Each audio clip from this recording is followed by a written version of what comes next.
அனைவருக்கும் தினம் ஒரு தகவல் சார்பாக இனிய வணக்கங்கள். இன்றைக்கி நம்ம பார்க்க போகிற பதிவு கேட்டதை நடத்தி தரக்கூடிய அற்புதமான அபிஜித் நட்சத்திர நேரத்தை பற்றி தெரிஞ்சுக்க போகிறோங்க. நம்முடைய சேனல் தொடர்ந்து பார்க்குற எல்லாருக்குமே தெரியும், ஒவ்வொரு மாதமும் அபிஜித் நட்சத்திர நேரம் கொடுத்துட்ருக்கோம். ஆனால் இந்த முறை வந்திருக்கக்கூடிய இவ்வளோ ஒரு யோகமான ஒரு நாள், உங்களுக்கு கோடி ரூபாய் கொடுத்தாலும் கோடி புண்ணியங்கள் செஞ்சாலும் நமக்கு இப்படி ஒரு யோகமான ஒரு நாள் கிடைக்கவே கிடைக்காது. இந்த முறை 15/2/2026 ஞாயிற்றுக்கிழமை மகா சிவராத்திரி நாளில் அபிஜித் நட்சத்திர நேரம் வந்திருக்கு. மகா சிவராத்திரி அப்படி சிவனுடைய அருட்கராட்சம் நமக்கு கிடைப்பதற்கான ஒரு சக்தி வாய்ந்த ஒரு நாள். இந்த ஒரு நாளை அபிஜித் நட்சத்திர நேரம் நமக்கு வந்திருக்கப்ப நம்ம வாழ்க்கையில் என்ன நினச்சி வேண்டி கேட்டோமோ இது வரைக்கும் எங்களுக்கு நடக்கலை அப்படிங்கிறவங்க கூட இந்த முறை நீங்கள் இறைவன்கிட்ட கேட்டு பாருங்கள். நிச்சயமாக இறை சக்தியுடைய அருளாலே நமக்கு வேண்டிய விஷயங்கள் எல்லாமே கிடைக்குங்கிற ஐதீகம். அப்படிப்பட்ட சக்தி வாய்ந்த நேரமும் நம்ம செய்யக்கூடிய எளிமையான வழிபாட்டு முறை தான் இப்போ நம்ம தெரிஞ்சுக்க போகிறோம்.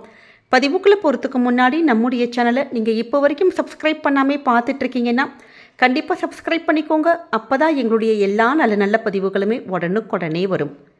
பக்கத்தில் இருக்கக்கூடிய பெல் பட்டனை மறக்காமல் கிளிக் பண்ணிக்கோங்க. இப்போ பதிவை பார்க்கலாம். ஜோதிட ரீதியாக மொத்தம் 27 நட்சத்திரங்கள் மட்டும்தான் இருக்குது. ஆனால் 28வதாக இருக்கக்கூடிய ஒரு சூக்ஷ்மமான நட்சத்திரம் தான் அபிஜித் நட்சத்திரம். இந்த நட்சத்திரம் மகர ராசியில் அமைஞ்சிருக்கு. உத்திராடம் 4ஆம் பாதம், திருவோணம் முதல் மற்றும் 2வது பாதத்தில் வரக்கூடியது தான் இந்த நட்சத்திரம். இந்த நட்சத்திரத்துடைய ஸ்தானம் எங்கே இருக்குன்னு கேட்டிங்கன்னா, கிருஷ்ணருடைய தலையில் இருக்கக்கூடிய மயிலிறகு அப்படின்னு சொல்லிட்டு புராணங்களே சொல்லுதுங்க. ஒவ்வொரு மாதமுமே நமக்கு அபிஜித் நட்சத்திர நேரம் வந்துக்கிட்டு தான் இருக்குது. நம்முடைய பதிவு பார்க்குற எல்லாருக்குமே தெரியும், நம்மளும் தொடர்ந்து கொடுத்துக்கிட்டே தான் இருக்கும். ஆனால் இந்த முறை இருக்கிறது தான் ரொம்ப இந்த வருடத்துடைய ரொம்ப சக்தி வாய்ந்த அபிஜித் நேரமாக கருதப்படுது. ஏன்னா மகா சிவராத்திரி அன்னைக்கு கரெக்டாக அந்த 4 கால அந்த பூஜையுடைய நேரத்தில் நமக்கு ராத்திரியில் வந்திருக்கக்கூடிய இந்த அற்புதமான ஒரு அபிஜித் நேரத்தை யாருமே தப்பி தவறி கூட மிஸ் பண்ணிடாதீங்க. ஏன்னா நமக்கு இறை சக்திகள் அதிகமாக இருக்கக்கூடிய இந்த ஒரு நேரத்தில் நம்ம என்ன வரங்கள் வேண்டி கேட்டாலும் எது நம்ம நினச்சாலும் அதை அப்படியே நடத்தி தரக்கூடிய சக்தி இந்த ஒரு நேரத்துக்கும் நமக்கு மகா சிவராத்திரியுடைய அந்த பூஜைகளுக்கும் இருக்குது. அதனால் நம்ம இது மாதிரியான நாட்களையும் நேரத்தையும் யாருமே தவறவிடக்கூடாதுங்க. அந்த பதிவு கூட இதற்காக தான் ஒரு 2 நாளைக்கு முன்னாடியே தான் நாங்கள் இப்போ அப்லோட் பண்ணியிருக்கோம். ஏன்னா நிறைய பேர் கடைசி நேரத்தில் நீங்கள் சொல்கிறீங்க எங்களால் இந்த பதிவு பார்க்க முடியாமல் போகுது அப்படிங்கிறாங்க. ஆனால் ஞாயிற்றுக்கிழமை அப்படிங்கிறதுனால நிச்சயமாக எல்லாராலையுமே செய்ய முடியும். இந்த நேரத்தில் செய்யக்கூடிய வேண்டுதல்களாக இருக்கட்டும், இல்லை நம்ம தொடங்குகின்ற காரியங்கள் எல்லாமே வெற்றியை தருங்கிறது தான் ஐதீகம். நமக்கு இதற்கு புராணத்திலே இதற்கான ஒரு கதைகள் இருக்குது. மகாபாரதத்தில் குருஷேத்திர போர் தொடங்கிறதுக்கு முன்னாடி சகுனி சகாதேவன் கிட்ட போயிட்டு எந்த நேரத்தில் போரை தொடங்கலாம் அப்படின்னு கேட்குறப்ப இந்த அபிஜித் நட்சத்திரத்து நேரத்தை குறித்து கொடுத்து அனுப்புனாராம் சகாதேவன். ஜோதிடத்தில் மிகப்பெரிய வல்லுநர் தான் சகாதேவன். அவர் அந்த குறித்து கொடுத்த அந்த நேரமும் என்றைக்குமே பொய்க்காது. ஆனால் அந்த நேரத்தில் தன்னுடைய எதிரிகளாக இருந்தாலுமே அவங்க போரை தொடங்கிட்டாங்கன்னா தர்மம் தோற்று போயிடும், அதர்மம் ஜெயிக்கும் அப்படின்னு சொல்லிட்டு பகவான் கிருஷ்ணர் அந்த ஒரு நேரமே வராத மாதிரி அந்த நட்சத்திரத்தை எடுத்து தன்னுடைய மயிலிறகுல மறைச்சு வச்சுக்கிட்டாராம். கடைசியில் அந்த நேரம் வராமல் போனதுனால அந்த போரில் தர்மம் தான் ஜெயிச்சிச்சு, அதர்மம் தோற்று போயிற்று. இந்த போரெல்லாம் முடிச்சதுக்கப்புறமேட்டு திருப்பி தேவர்கள் மன்றாடி கேட்டாங்க, அந்த நட்சத்திரத்தை நீங்கள் அதே இடத்துல வச்சுருங்கன்னு. ஆனால் தேவர்களே இப்படி தப்பான ஒரு விஷயங்கள் பண்ணுவாங்க, தெய்வங்களே இப்படி பண்ணுறப்ப கலியுகத்தில் மக்கள் இது மாதிரி தவறான ஏதாவது ஒரு விஷயத்துக்கு உபயோகப்படுத்திடுவாங்க அப்படிங்கிறத வச்சு மனசில் நினச்சிட்டு வெறும் 24 நிமிஷங்கள் மட்டுமே நமக்கு வர மாதிரி அருள்பாலி தரம் கிருஷ்ண பரமாத்மா. அதனால தாங்க நமக்கு இப்படி 24 நிமிஷங்கள் மட்டுமே வந்திருக்கக்கூடியது தான் இந்த அபிஜித் நட்சத்திர நேரம். இந்த நேரத்தில் நீங்கள் என்ன வேண்டி கேட்டாலும் அது அப்படியே நடக்கும். நல்ல விஷயத்தை நம்ம நினச்சாலும் நடக்கும், கெட்ட விஷயத்தை நம்ம நினச்சாலும் நடந்துடும். அதனால் நல்லது மட்டும்தாங்க நினைக்கணும். கெடுதலாக அடுத்தவங்க கெட்டு போகணும், இல்லை அவங்க வீணாகணும் அப்படின்ட்டு மனசுக்குள்ளே சின்னதான ஒரு சஞ்சலம் கூட கெடுதலான ஒரு விஷயத்தை நீங்கள் நினச்சிங்கன்னா அதனுடைய பாதிப்புகள் நமக்கு தான் சேரும்.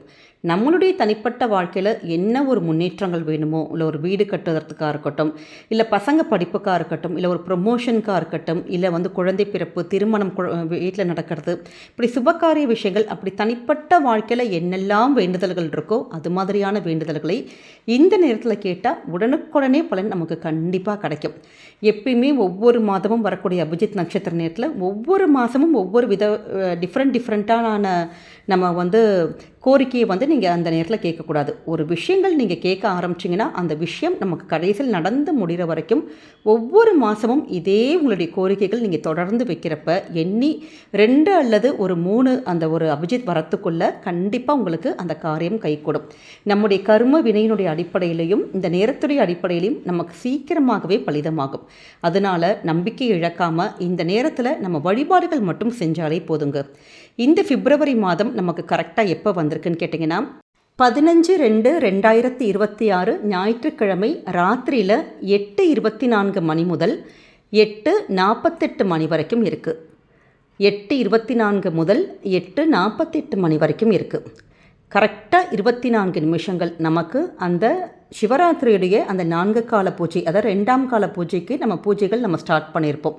இந்த ஒரு அற்புதமான ஒரு நேரம், நீங்கள் கோவிலில் இருந்தாலும் சரி, வீடுகளில் இருந்தாலும் சரி, நம்ம இந்த 24 நிமிஷம் தொடர்ந்து நம்முடைய வழிபாடுகளை உங்களுக்கு மனசுக்குள்ளே உங்களுக்கு என்ன வேணுமோ, என்ன நீங்கள் நினைக்கிறீங்களோ அந்த விஷயங்கள் எங்களுக்கு கண்டிப்பாக கிடைக்கணும் அப்படின்னு சொல்லிட்டு பகவான் கிருஷ்ணர் கிட்ட, இப்போ உங்கள் வீடாக இருந்ததுன்னா வீட்டில் கிருஷ்ணருடைய படத்துக்கு மஞ்சள் குங்குமம்லாம் வச்சுட்டு ஒரே ஒரு நெய் விளக்கு மட்டும் நீங்கள் ஏற்றுங்க. நெய் விளக்கு ஏற்ற முடியாதவங்க நல்லெண்ணெய் தீபம் மட்டும், ஒரே ஒரு தீபம் மட்டும் ஏற்றிட்டு கிருஷ்ணருக்கு ஏதாவது உங்ககிட்ட பிரசாதம் இருந்தால் நீங்கள் வைக்கலாம். இல்லாட்டி 2 துளசி இலைகள், நம்ம பஞ்சபாத்திரத்தில் துளசி இலைகளும் பச்சை கற்பூரம் மட்டும் போட்டுட்டு அப்படி நீங்கள் வச்சாலே நமக்கு அதுவே போதுங்க. வச்சுட்டு நம்ம என்ன பண்ணணும்னு கேட்டிங்கன்னா, அபிஜித்துக்கான ஒரு ஸ்துதி இருக்குது. இந்த ஸ்துதியை 3 முறை நம்ம பாடிட்டு நீங்கள் சொல்லிவிட்டு நீங்கள் அதுக்கப்புறம் உங்களுடைய வேண்டுதலை 24 நிமிஷம் நம்ம கேட்கணும். இப்போ நாங்கள் பூஜை அறையில் இல்லை, இப்போ கோவிலில் இருக்கோன்னா தாராளமாக மனசுக்குள்ளே இந்த ஸ்துதியை நீங்கள் சொல்லிவிட்டு உங்கள் வேண்டுதலை வைக்கலாம். இப்போ நாங்கள் ட்ராவல் பண்ணிகிட்ருக்கோம், எங்களால் விளக்கெல்லாம் ஏற்ற முடியலன்னா, இல்லை சப்போஸ் பீரியட்ஸாக இருக்குன்னா நீங்கள் அந்த நேரத்தில் ஸ்துதி மட்டும் சொல்லாமல் நீங்கள் மனசுக்குள்ளே வேண்டுதல்கள் மட்டுமே, ஒரு மேனிஃபெஸ்டேஷன் நம்ம எப்படி பண்ணுறோம், நமக்கு கண்டிப்பாக இந்த ஒரு விஷயங்கள் கிடைக்கணும் அப்படின்னு சொல்லிட்டு அதே மாதிரி 24 நிமிஷமும் ஒரே வேண்டுதலை பகவான் கிருஷ்ணன்கிட்ட நீங்கள் வச்சு பாருங்கள். கண்டிப்பாக இந்த அபிஜித் நட்சத்திர நேரமும் மகா சிவராத்திரியுடைய அந்த புண்ணிய காலத்துடைய அந்த நேரத்தினாலேயும் நம்ம வேண்டிய விஷயங்கள் எல்லாமே பலிதமாகும். அப்படி பூஜையில் சொல்லக்கூடிய சக்தி வாய்ந்த அபிஜித் ஸ்துதி: அபஜித ஆகமாந்து தீர அபாஜிதாம்பர நக்ஷத்திரணம் நாததீய ஜோதினம் நல கங்காதர பவதாரண சிவச்சிய விஷ்ணு மேதினம் பவதவலாம் சுத பரிபாலய சரணாகத பாகிமாம். இந்த மந்திரத்தை 3 முறை மட்டும் சொல்லி நீங்கள் ஆத்மார்த்தமாக பகவான் கிருஷ்ணரையும் சிவபெருமானுக்கிட்டையும் உங்களுடைய கோரிக்கையை வச்சு பாருங்கள். ஏன்னா மகா சிவராத்திரினால், அதுவும் இந்த 4 கால பூஜையும் போது வந்திருக்கக்கூடிய இந்த அற்புதமான நேரம், அதனால் சிவபெருமான் கிட்ட அந்த நேரத்தில் நம்ம என்ன கோரிக்கைகள் வச்சாலுமே பலிதமாகுங்கிறது தான் ஐதீகம். அதுவும் குறிப்பாக இந்த அபிஜித் நட்சத்திர நேரத்தில் உங்கள் வேண்டுதலை இந்த 24 நிமிஷத்தில் நீங்கள் கேட்டு பாருங்கள். நிச்சயமாக இது நடந்தே தீரும். அதனால் இந்த அற்புதமான நேரத்தை யாருமே தவற விடாதீங்க. நம்முடைய கமெண்ட் செக்ஷனில் ஓம் கிருஷ்ணாய நமக அப்படிங்கிற அற்புதமான ஒரு மந்திரத்தை பதிவிடுங்க. கிருஷ்ணருடைய அருளால் உங்களுடைய கோரிக்கைகள் எல்லாம் நடக்கட்டும் சொல்லிட்டு நாங்களும் இறைவன்கிட்ட பிரார்த்தனை பண்ணிக்கிறோங்க. இந்த பதிவானது உங்கள் எல்லாருக்குமே பிடிச்சிருக்கும்னு நினைக்கிறோம். பிடிச்சிருந்தால் மறக்காமல் ஃப்ரெண்ட்ஸ் அண்ட் ஃபேமிலி மெம்பர்ஸ்க்கு ஷேர் பண்ணுங்கள். அவங்களும் இதை பார்த்து பயன்பெறட்டும். நம்முடைய சேனலை நீங்கள் இப்போ வரைக்கும் சப்ஸ்கிரைப் பண்ணாமல் பார்த்துட்ருக்கீங்கன்னா கண்டிப்பாக சப்ஸ்கிரைப் பண்ணி உங்களுடைய ஆதரவுகள், சப்போர்ட்டுகள் எங்களுக்கு என்றைக்குமே கொடுக்கணும். மீண்டும் வேறொரு நல்ல பதிவோடு உங்களை சந்திக்கிறோம். நன்றி, வணக்கம்.